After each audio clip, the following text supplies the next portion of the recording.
धातु का भौतिक गुण।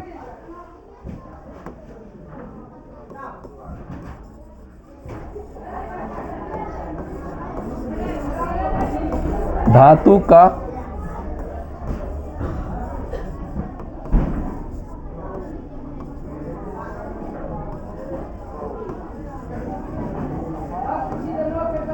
फिजिकल प्रॉपर्टीज ऑफ मेटल, धातु का भौतिक गुण। इंग्लिश में लिख लीजिए, अच्छा रहेगा। प्राय धातु कैसा होता है? चमकीला, मतलब बहुत ज़्यादा शाइनिंग करता है, वो चमकता है नहीं।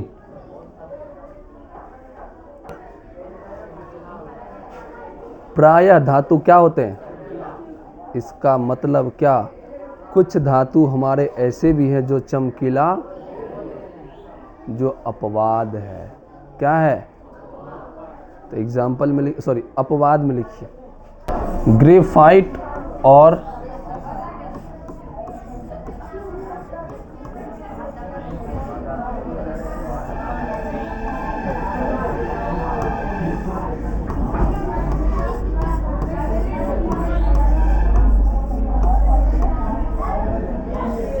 आयोडीन।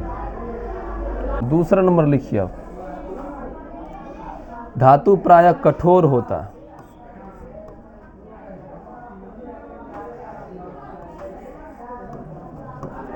धातु प्रायः कठोर होता है। होता है कठोर कि नहीं होता है? क्या उसको हम लोग आसानी से तोड़ सकते हैं?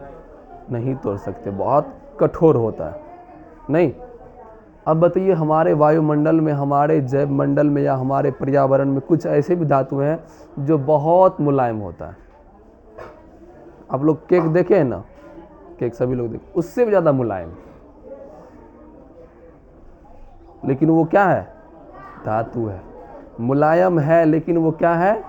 धातु है। जैसे में लिखो सोडियम और पोटेशियम। जैसे में नहीं, अब बात हो गया ना, ये अब बात नहीं हो गया। अब ये हम क्या लिखा है? सब कठोर होता है, लेकिन ये क्या है? मुलायम है। क्या रे? हम मुलायम होते हुए भी क्या है? धातु है। आगे रो देख लिखिए।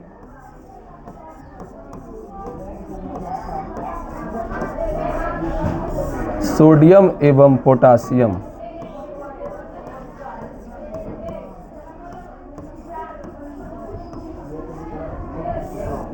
सोडियम एवं पोटासियम काफी अधिक मुलायम होते हैं।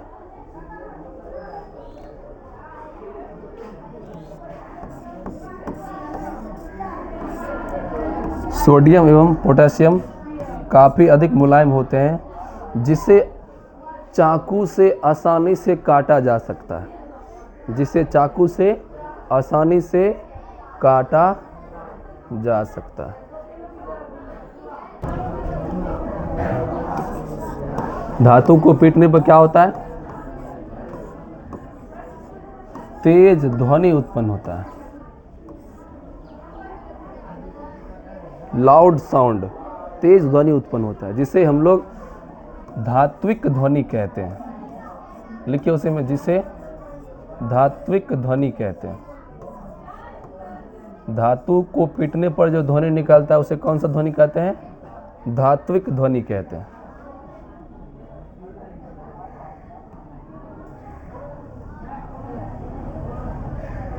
चौथा नंबर लिखो,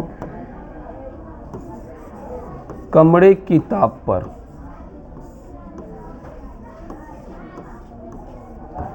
कमरे की ताप या सामान्य ताप कह सकते हैं, नॉर्मल टेम्परेचर। तो बताइए नॉर्मल टेम्परेचर कितना होता है? कितना डिग्री सेल्सियस? 37 degree Celsius. कितना डिग्री सेल्सियस? 37 डिग्री सेल्सियस पर प्रायः धातु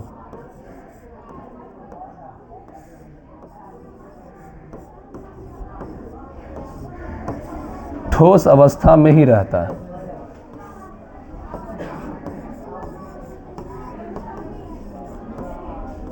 ठोस अवस्था में रहता है।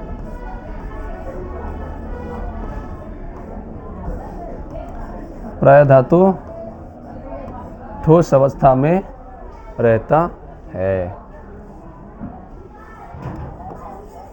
एग्जाम्पल में क्या होगा? लोहा, नहीं, तांबा।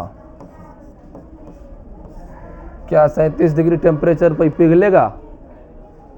पिघलेगा ये? नहीं, इसके लिए चाहिए 2000 डिग्री सेल्सियस तापमान। कितना डिग्री? हाँ, तो आप लोग, कुछ लोग बोल रहे थे कि 10th क्लास के बाद हम लोग लोहा फैक्ट्री में काम करने जाएंगे। नहीं, तो जो भी लोहा फैक्ट्री में काम करने जाएंगे तो उसको पता होगा कि लोहा को पिघलाकर एक नया आकार दिया जाता है। जितना भी सब लोहा टीना सब बेचने वाला आता है वो सब खरीद के ले जाता है ना आप लोग के घर का लोहा, तो क्या करता है? अपने घर में जेवर बनाता है उसका। तब हाँ, उसको फिर बड़े फैक्ट्री में ले जाया जाता है, उसको फिर से पिघलाया जाता है, पिघला कर फिर से एक नया आकार दिया जाता है। तो लोहा कितने डिग्री टेम्परेचर पिघलता है? 2000 से भी अधिक टेम्परेचर। नहीं, लोहा फैक्ट्री में काम करने वाले इंसान हमेशा मौत को अपने हाथ में लेके चलते हैं। जरा से यदि थोड़ा सा बॉडी इधर उधर हुआ तो तुरंत बॉडी का लगभग 70% पार्ट जल जाता है। नहीं, हम लोग यदि 100 डिग्री तापमान वाले आग को छूते तो बहुत ज़ोर से पक जाते हैं, तुरंत हाथ जल जाता है, तुरंत क्या नहीं क्या लगा लेते हैं। नहीं मनीषा? हाँ, तो उसी प्रकार अब सोचो 100 डिग्री 50 डिग्री टेम्परेचर को छूते इतना जलता है, और 2000 डिग्री का यदि धुआं भी लग जाएगा तो इंसान क्या होगा? जल जाएगा। नहीं, उस फैक्ट्री में काम करने वाले इंसान का ठीक, तो उस फैक्ट्री में काम करने वाले इंसान का रोज भी काफ़ी ज़्यादा होता है, 2000 रुपया प्रतिदिन का। लेकिन यदि थोड़ा सा झुलस गया, आसपास में कोई देखने वाला नहीं है, तो उसी फैक्ट्री में डाल देता है, वो भी लोहे बन जाता गल तुरंत, मात्र 5 से 10 सेकंड के अंदर। खाली इधर तुम देखो, इधर फेंक दिया, वो लोहा बन गया। किधर गया कोई किसी को कुछ पता नहीं। समझ में आया? हाँ, तो वो भी लोहे ढल के आकार बन जाता है, उसका भी 10 किलो लोहा बढ़ गया। चलिए, तो लोहा को हम लोग आसानी से पिघला नहीं सकते हैं, इसका क्वथनांक और द्रवनांक काफ़ी उच्च होता है। नहीं, 37 डिग्री पर इसका एगो कोर भी नहीं गर्म होगा। लेकिन कुछ धातु ऐसे हैं जो नॉर्मल टेम्परेचर भी क्या होते हैं? पिघल जाते हैं। जिस धातु का नाम है पारा या मरकरी। पारा या देखें आप लोग, पारा या मरकरी नहीं देखें? देखें? हाँ, अच्छा लड़का। थर्मामीटर में इस प्रकार से रहता है ना, थर्मामीटर इसी साइज का रहता है। नहीं, तो बॉडी का जब टेम्परेचर बढ़ता है या फीवर महसूस होता है, इंसान क्या करता है? उसको बॉडी के किसी विशेष भाग में उसको टच करता है। जैसे बॉडी के टच में आता है, बॉडी के टेम्परेचर से क्या होता है? वो हीट हो जाता है और हीट होके पिघल जाता है। नहीं, अब पिघल के बता देता है कि कितना डिग्री तापमान है। ऐसा रहता है ना, आप लोग देखे हैं ना? हाँ, इस पे इस प्रकार से रीडिंग क्या रहता है? नहीं, यहाँ पारा धातु क्या है? जमा है। जैसे क्या कि हम बॉडी के किसी विशेष भाग में इसको टच किए, तब बॉडी के अंदर जो तापमान है, तब बताओ बॉडी का भी नॉर्मल तापमान कितना? 37 डिग्री सेल्सियस। या इसको यदि हम फ़ारेनहाइट में बोलेंगे तो कितना डिग्री, कितना फ़ारेनहाइट? 97 से 98 डिग्री फ़ारेनहाइट। यदि आपके बॉडी का टेम्परेचर इतना है तो आप नॉर्मल है। इससे यदि बढ़ा तो क्या है? बुखार है, फीवर है। नहीं, जैसा कि मेरा कल से हमेशा रहता है लगभग 105, इतना डिग्री टेम्परेचर तक मेरा कल बढ़ गया था। समझ में आ गया? बहुत ज़्यादा। तो ये क्या है? नॉर्मल या एब नॉर्मल? एब नॉर्मल, असामान्य। नहीं, तो जैसे क्या कि हम थर्मामीटर को यहाँ इस प्रकार से रखे, ठीक है, तो पूरा पिघल कर क्या हुआ? यहाँ तक आ गया एकदम 105। इसका मतलब पारा धातु क्या है? बहुत मुलायम है। क्या है? बहुत मुलायम है। इसका द्रवनांक और क्वथनांक बहुत कम है, अर्थात ये रूम टेम्परेचर कभी ठोस अवस्था में नहीं रहता है। लेकिन लोहा ठोस में ही रहता है। तांबा ठोस अवस्था में रहता है, कहीं पिघलेगा? रूम में कहीं रख देंगे पिघलेगा? नहीं रख। उसी को बोलते कमरे की ताप या सामान्य ताप। तो प्राय धातु कमरे की ताप पर, नॉर्मल टेम्परेचर पर, 37 डिग्री टेम्परेचर पर किस अवस्था में रहता है? पिघलता नहीं है। लेकिन अंशु क्या होता है? पारा धातु पिघल जाता है। क्या होता है पारा धातु? तब पारा क्या है? अपवाद है। तो लिखिए आप लोग अपवाद में कितना नंबर है? सॉरी, अपवाद लिखिए।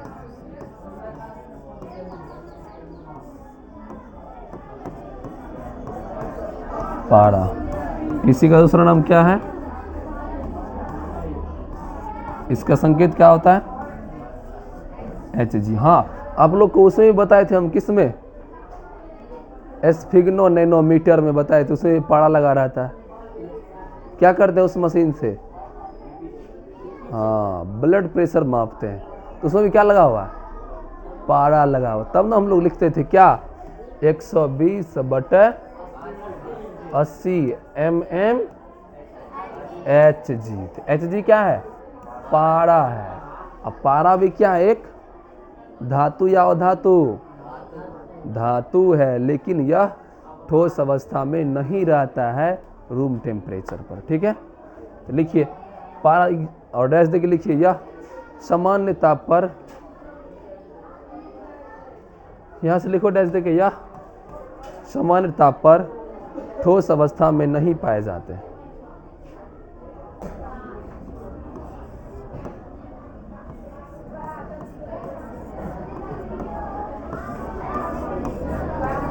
प्रायः सभी धातु का बता घनत्व अधिक या कम?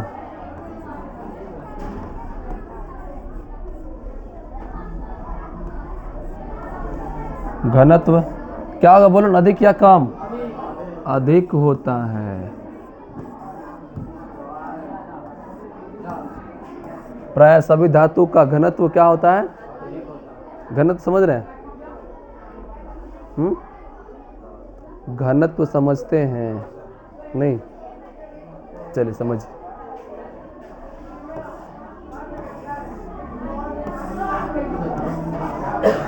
मान के चलिए ये क्या है? प्लास्टिक। क्या है? और ये मान के चलिए एक लोहा है।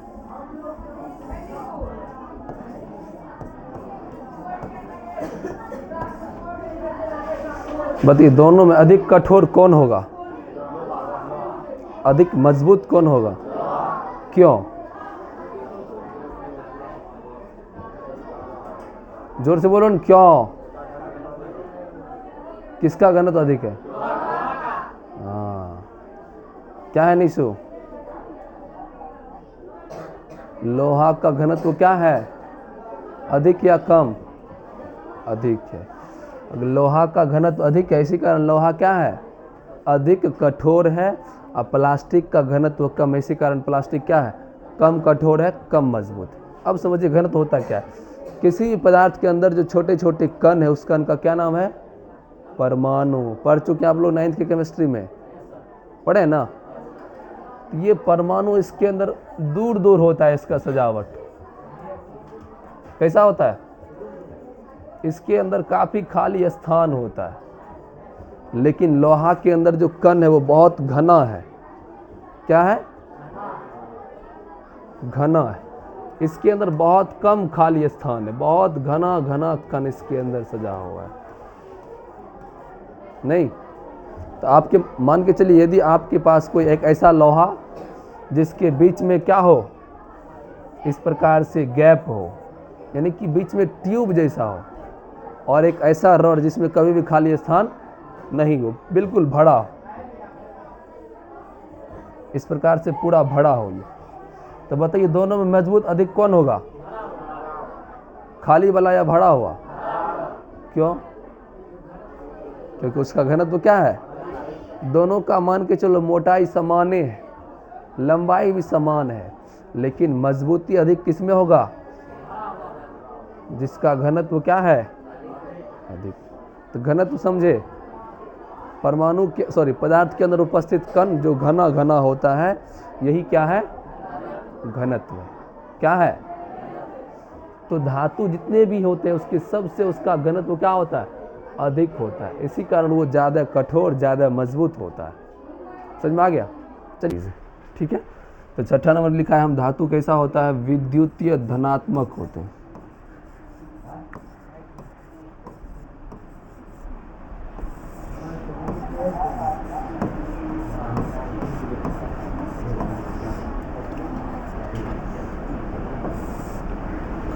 विद्युतीय धनात्मक मतलब होता है कि इस पर हमेशा धन आवेश रहता है।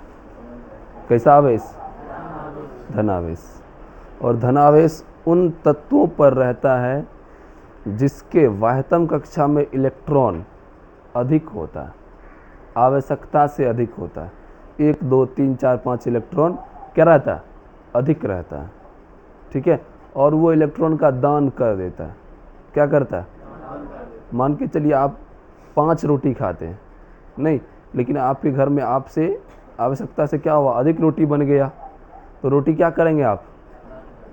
दान कर देंगे। किसी भूखे को दे सकते हैं, नहीं, या जिसको उसकी आवश्यकता है, या किसी पशु को दे सकते हैं, नहीं दे सकते हैं। अर्थात अपने धन का, अपने वस्तु का क्या किया आप? दान किए। तो जब भी कोई व्यक्ति दान देता है तो उसका हाथ ऊपर या नीचे? हाँ, दान देने वाला का हाथ हमेशा ऊपर, लेने वाला का हाथ नीचे रहता है, नहीं। उसी प्रकार धातु यदि इलेक्ट्रॉन का त्याग करेगा तो धनात्मक, और ग्रहण करेगा तो ऋणात्मक। जितना इलेक्ट्रॉन त्याग करेगा उतना धन आवेश, जितना इलेक्ट्रॉन ग्रहण करेगा, लेगा, उतना ऋण आवेश। समझ में आ रहा है? जितना त्याग करेगा उतना धन आवेश, जितना ग्रहण करेगा उतना ऋण आवेश। एक छोटा सा एग्जांपल देते हैं। आप लोग सब इलेक्ट्रॉनिक विन्यास निकालने जानते हैं ना? बताएंगे इस चैप्टर में। चलिए एक छोटा सा एग्जांपल लेते हैं। किसका संकेत है ये? किसका संकेत है ये? कैल्शियम का। परमाणु संख्या कितना होता है? 20 होता है, नहीं। आप लोग को हम इलेक्ट्रॉन कक्षा में सजाने के लिए बताए, नहीं बताए थे? बताए थे। आ जाओ। पहली कक्षा में कितना? 2। दूसरा में? 8। तीसरा में? 8। हाँ, तीसरा में 8, चौथा में 18, पांचवा में 18। तो पहला में कितना? 2। दूसरा में? 8। तीसरा में? 18। हाँ, देखना है कि कितना इलेक्ट्रॉन हमने भर दिया है। टोटल कितना है? 20 में हम 2 8 10 10 8 18 भर दिए। आइए, क्या को बच गया? तो 2 ही रखेंगे। हाँ, तो जो ये बाह्यतम कक्षा में इलेक्ट्रॉन है, इसको हम लोग कौन सा इलेक्ट्रॉन कहते हैं? संयोजी इलेक्ट्रॉन कहते हैं। क्या कहते हैं? तो आगे आपको हम ये भी लिखाएंगे कि जिस तत्व का संयोजी इलेक्ट्रॉन 1 2 या 3 होता है वह भी धातु है। ये भी एक पहचानने का नियम बता। हमको लगा आप लोग को इलेक्ट्रॉनिक विन्यास नहीं बताए हैं। हाँ, समझ में आया? तो जिसका भी संयोजी इलेक्ट्रॉन मतलब सबसे बाहर वाला कक्षा में उपस्थित इलेक्ट्रॉन को क्या कहते हैं? क्या कहते हैं? अंशु पहला कक्षा में कितना इलेक्ट्रॉन रखे? दूसरा में, तीसरा में, और चौथा में क्या को बच गया? चौथा में यानी कि 2 बचे, यानी कि सबसे बाहर वाला कक्षा हो गया। तो सबसे बाहर वाले कक्षा में उपस्थित इलेक्ट्रॉन को क्या कहते हैं? हाँ, सबसे पीछा सा तुम्हारे कान में आवाज जाता है। जब सब सुन लेता तब सुनते हैं लेट से कि बोलते हैं लेट से? कहा है? मुंह हुआ कुछ की? सबसे बाहरी कक्षा में उपस्थित इलेक्ट्रॉन को क्या कहते हैं? तो जिस भी पदार्थ का या जिस भी तत्व का संयोजी इलेक्ट्रॉन 1 या 2 या 3 रहेगा वह भी क्या होगा? धातु होगा। चलिए समझिए। तो अब मान के चलिए इसके पास 2 इलेक्ट्रॉन क्या है? एक्स्ट्रा है, फालतू है, ज़्यादा है। यही इसका अष्टक पूरा हो गया। सभी तत्व चाहता है कि हमारे बाह्यतम कक्षा में कितना इलेक्ट्रॉन रहे? 8। कितना रहे? 8। ध्यान सुन, आगे सब लिखाएंगे। इसको हम लोग कहते हैं अष्टक का नियम। क्या कहते हैं? सभी तत्व, सभी पदार्थ चाहते हैं हमारे बाह्यतम कक्षा में कितना इलेक्ट्रॉन रहे? 8। यही नियम क्या कहलाता है? अष्टक का नियम। चाहे उसके लिए 2-4 इलेक्ट्रॉन देना पड़े या फिर लेना पड़े, लेकिन अंतिम में कितना होगा? 8 होना चाहिए। बाह्यतम कक्षा में कितना होना चाहिए? 8 होना चाहिए। तब जाके वो अक्रिय अवस्था प्राप्त करता है, अस्थायी अवस्था प्राप्त करता है। ठीक है? तो बताइए आप लोग, अस्थायी अवस्था में कितने तत्व? कौन कौन? अस्थायी अवस्था में आप लोग का ये सब तत्व। पहला हो गया हीलियम, इसका परमाणु संख्या कितना होता है? दूसरा है नियोन, इसका कितना होता है?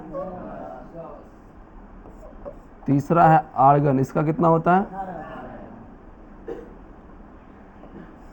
चौथा है क्रिप्टन, इसका कितना होता है?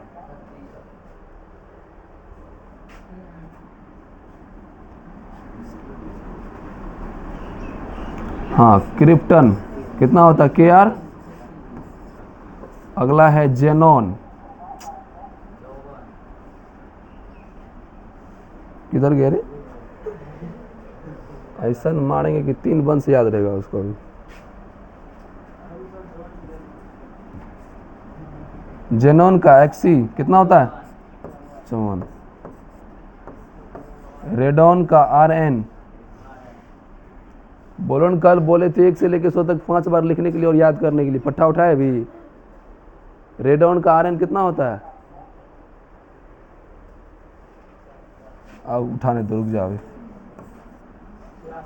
चलो पहले समझो। आप 86 याद है ना? ठीक। तो 1 2 3 4 5 6, ये 6 तत्व किस अवस्था में है? अस्थाई अवस्था में है। किस अवस्था में है? और इधर जो भी तत्व हैं 108, वो सभी तत्व भी क्या चाहते हैं? हम भी इसी अस्थाई अवस्था को प्राप्त करें। क्या करें? हाँ, ये आपका हो गया अस्थाई अवस्था।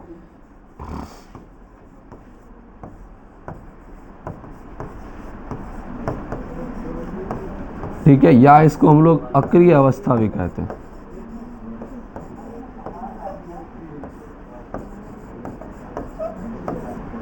क्या कहते हैं इसको? दूसरा नाम कौन सी अवस्था? हाँ। तो एक और जो भी तत्व हैं सब चाहते हैं हम कौन सा अवस्था प्राप्त कर ले? हाँ, चाहे उसके लिए इलेक्ट्रॉन का दान करना पड़े या ग्रहण करना पड़े। जैसे अभी युवाओं में या युवतियों में एक नशा चला है, पता है कौन सा नशा? बताओ तुम लोग कुछ। पूरा इंसान बहुत ज़्यादा नशा करता है। स्माइक ना, उससे भी खतरनाक नशा होगा प्यार। नहीं है, तुम अभी यहीं तक, इसी कारण तुमको नहीं पता। उससे थोड़ा और ऊपर उठो ना, तब पता चलेगा।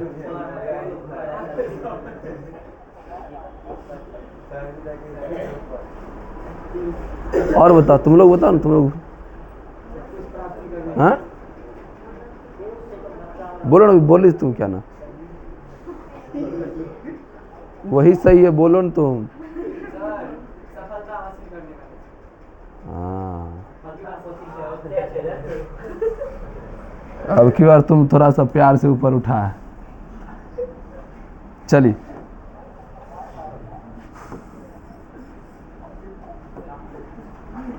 इसका नाम है जीजी। यही नशा कर रहा है अभी सब युवा। सॉरी, जीजे, जीजी नहीं, जीजे।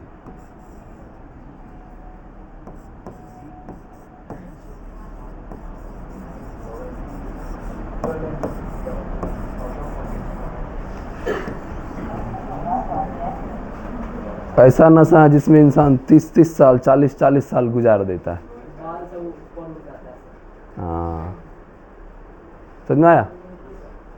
और इसके लिए जो करना पड़ जाए, जो मतलब जो, ठीक है। पापा को कहा था हम मेरा हिस्सा 2 कट्ठा बेच दीजिए, लेकिन हम करेंगे कौन चीज? हाँ, कहा कि भोजपुरी में एक डायलॉग होला का, नौकरी सरकारी के और खेती तरकारी के बातें कुछ और होला, समझा? हाँ, तो वही बात है क्या अजब। तो ये नशा क्या है? यानी कि सभी लोग इसी अवस्था को प्राप्त करना चाहते हैं, चाहे उसके लिए कुछ लेन देन करना पड़ जाए, कुछ बेचना पड़ जाए, ठीक है, या कुछ खरीदना पड़ जाए। तो उसी प्रकार ये सभी तत्व भी क्या चाहते हैं? हम कौन सा अवस्था प्राप्त कर ले? अस्थायी अवस्था या अक्रिय अवस्था। इसके लिए हमको क्या करना पड़े? इलेक्ट्रॉन का दान करना पड़े या इलेक्ट्रॉन का ग्रहण करना पड़े या दान करना पड़े। अब बताओ, कैल्शियम के आसपास के कौन लोग हैं? देख लो पहले इसका परमाणु संख्या कितना है, कितना रे? तो कैल्शियम के आसपास वाला कौन है? 2, 10, 18, 36, 54 या 86? कौन है रे? हाँ, तो मान के चलो तुम्हारे मोहल्ला में जो नौकरी कर लिया, नौकरी करके आया, तुम उसी के पास जाएगा ना, नहीं रे?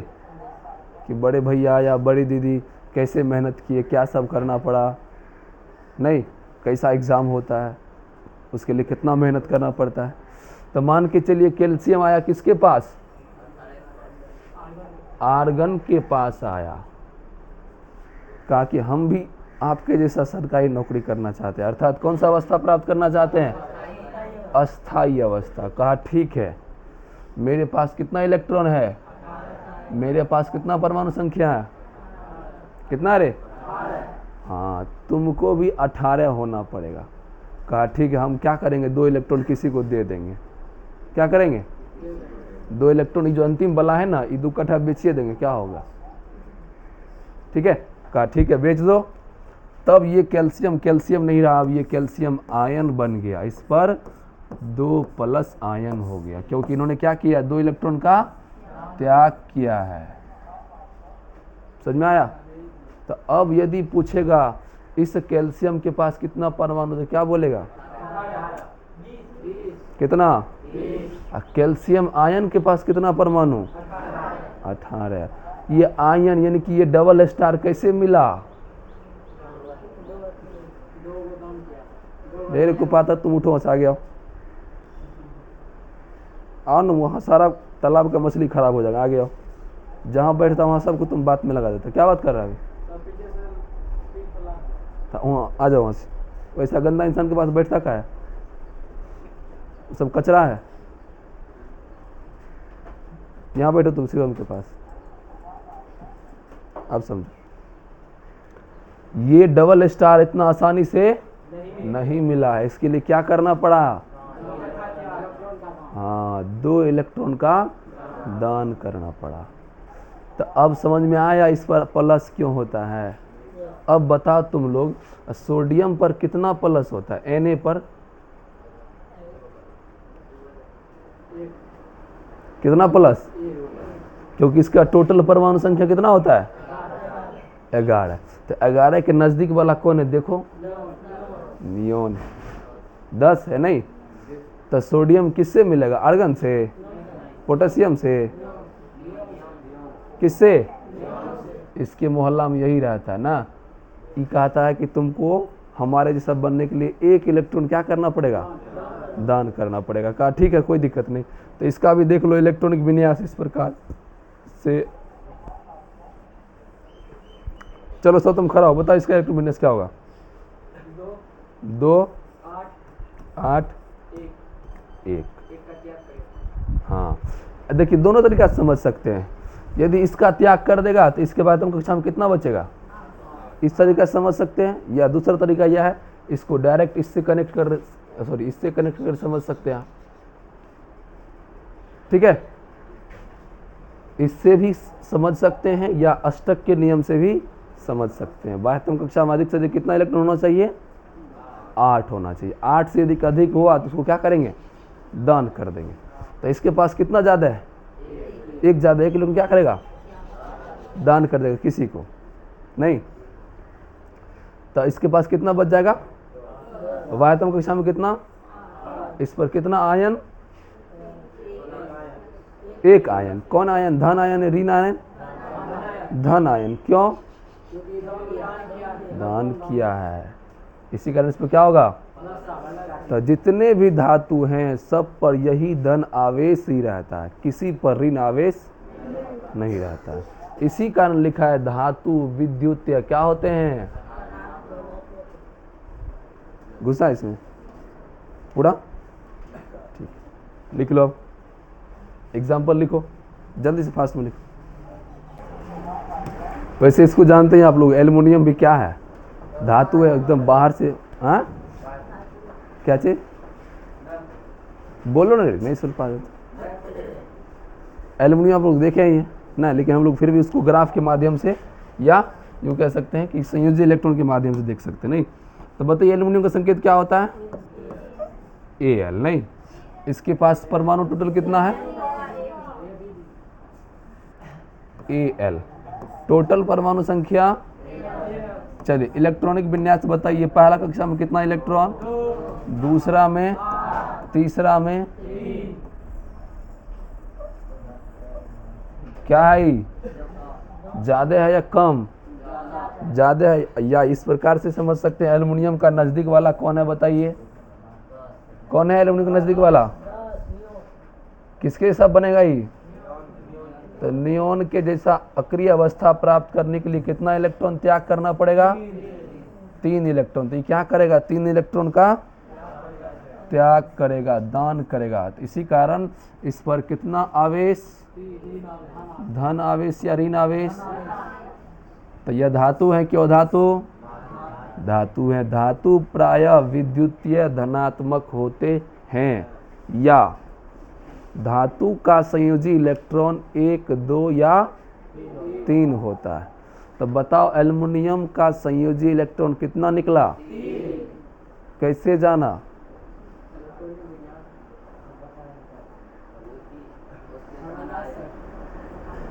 कैसे समझा 3 होगा, क्योंकि उसके बाह्यतम कक्षा में कितना इलेक्ट्रॉन है। तो जो बाह्यतम कक्षा में इलेक्ट्रॉन होता है उसी इलेक्ट्रॉन का क्या नाम है, संयोजी इलेक्ट्रॉन। तो इसका मतलब इसमें संयोजी इलेक्ट्रॉन की संख्या कितना है, 3 है। लिखो जल्दी से।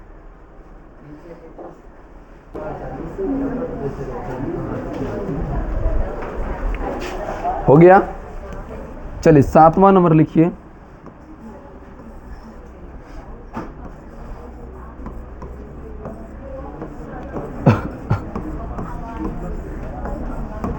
धातु का संयोजी इलेक्ट्रॉन, वही बात जो अभी बोली थी वही लिखा रहे हैं।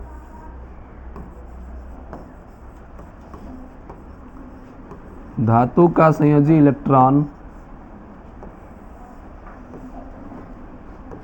1, 2 या 3 होता है, 1, 2 या 3 होता है।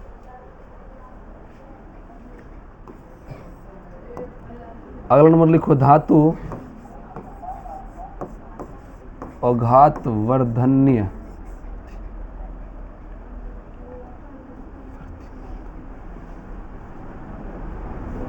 धातु अघात वर्धन्यता होते हैं।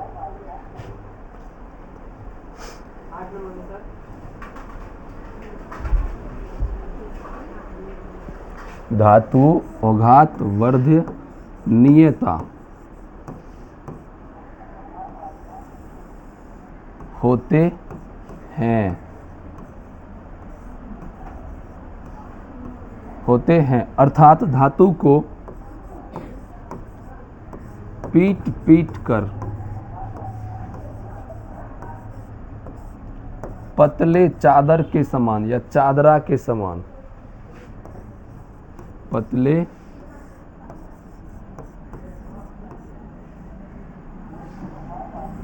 चादरा के समान बनाया जा सकता है।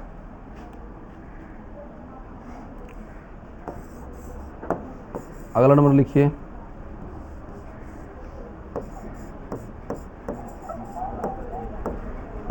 प्रायः धातु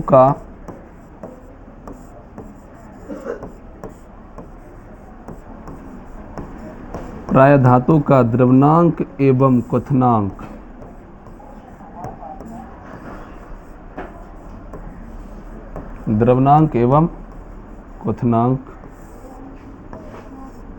कम होते हैं कि अधिक? अधिक होते हैं। उच्च या निम्न? उच्च होते हैं, हाई होते हैं।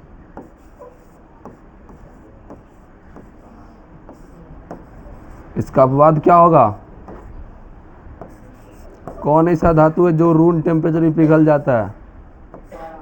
पारा धातु। बहुत अच्छा। पारा इसका क्या है? अपवाद है। ठीक है, अगला नंबर लिखिए, 10 नंबर। रुक जाए।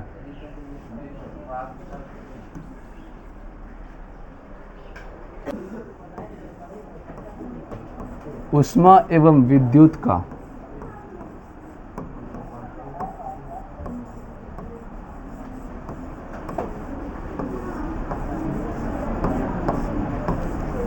सुचालक होता है।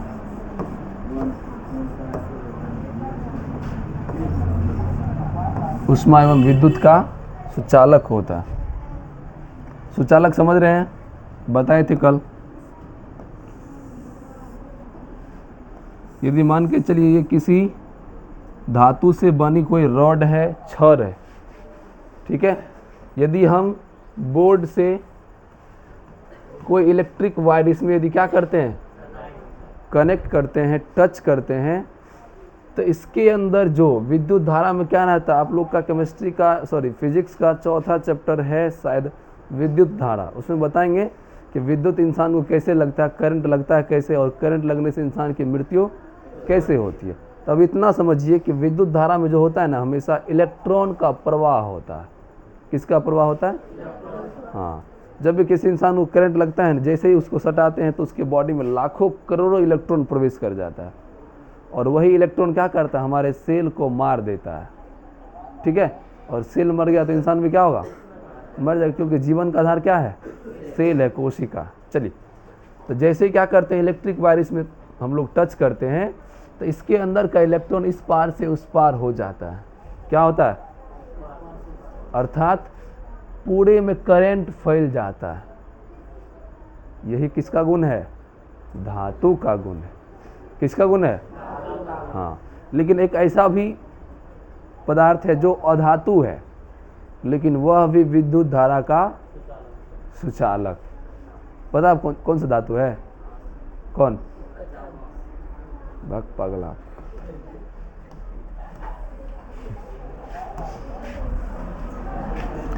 चलिए, एक ऐसा अधातु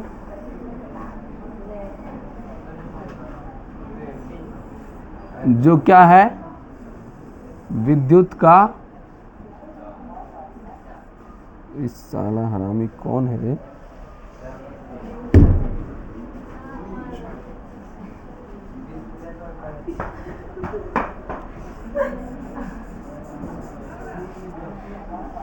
क्या ही रे, नहीं लिखा दे रहा, क्या है? हाँ, ये क्या है पहले बताओ ना तुम। पेंसिल है, और पेंसिल के अंदर जो काला पदार्थ रहता है जिससे निखार उत्पन्न होता है, किस पर? कॉपी पर। उस पदार्थ का क्या नाम है? क्या नाम है उसका? ग्रेफाइट। क्या नाम है उसका? यदि कोई तार यहाँ हम जोड़ देते हैं और इधर हम लोग पकड़ेंगे पेंसिल को या इधर से कोई तार निकाल देंगे तो क्या होगा, उस तार में भी क्या होगा, करंट आ जाएगा। क्या होगा, अर्थात इलेक्ट्रॉन का प्रवाह एक दिशा से दूसरी दिशा में क्या हो गया, हुआ या नहीं हुआ, हुआ। तो इलेक्ट्रॉन का प्रवाह अर्थात आवेश का प्रवाह अर्थात विद्युत धारा का सुचालक क्या है। लेकिन इसमें इसका मुंह कान लगता है धातु जैसा, नहीं इसमें चमक है, नहीं ज़्यादा कठोर है, ठीक है, नहीं इसके अंदर ज़्यादा इलास्टिसिटी है। समझ में आया? हाँ, अर्थात ग्रेफाइट अधातु होते हुए भी विद्युत का क्या है, क्या है रे, हाँ, तो ये क्या हो जाएगा, अपवाद में हो जाएगा। विद्युत धारा का सबसे अच्छा चालक किसे माना जाता है, हाँ कल ही बताए थे, कौन, चांदी। चांदी से कम कौन है, तांबा, ठीक है। और सबसे घटिया चालक लेड, सीसा जिसको कहते हैं, लेड मतलब, हाँ, सबसे घटिया चालक, सबसे खराब विद्युत का चालक कौन है, और सबसे अच्छा कौन है, चांदी। और ग्रेफाइट धातु है या अधातु, अधातु, लेकिन अधातु होते हुए भी क्या है, ये विद्युत का चालक। चलो तो लिखो, क्या लिखिए, पढ़िए,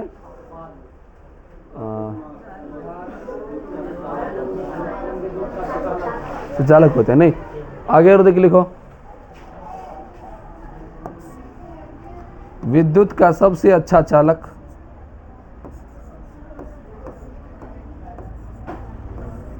विद्युत धारा का सबसे अच्छा चालक कौन होता है, चांदी होता है।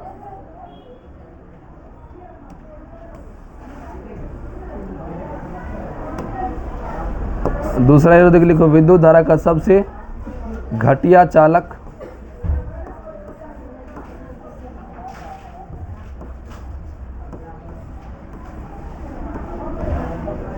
विद्युत धारा का सबसे घटिया चालक लेड होता है। 11वां नंबर लिखिए,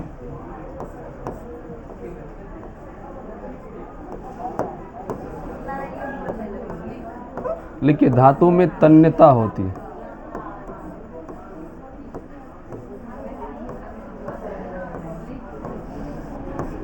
धातु में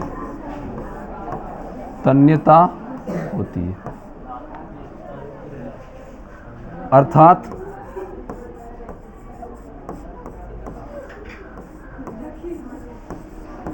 अर्थात इसे पीट पीट कर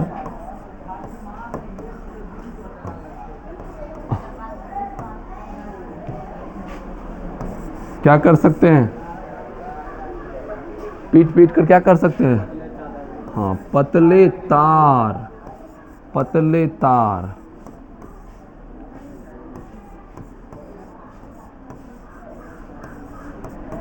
पतले तार के समान बनाया जा सकता है। पतले तार के समान क्या किया जा सकता है, बनाया जा सकता है। इसको बहुत पतला बना सकते हैं, इतना पतला कि तुमको दिखाई भी नहीं देगा, सोच सकते हैं, बाल से भी पतला। जैसे हम लिखिए,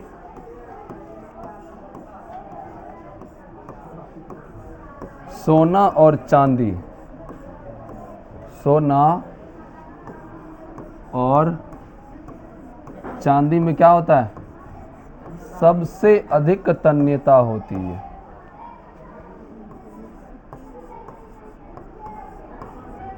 सबसे अधिक तन्यता होती है।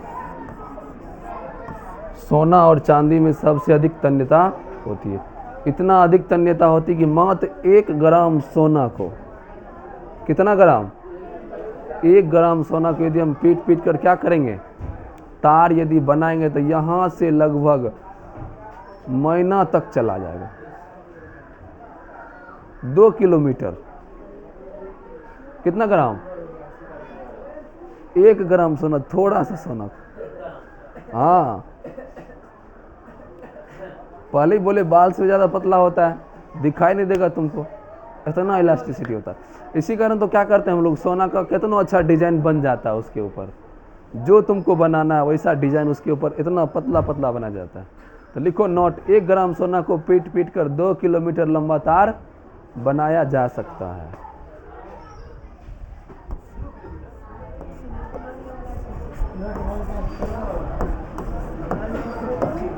एक ग्राम सोना को पीट पीट कर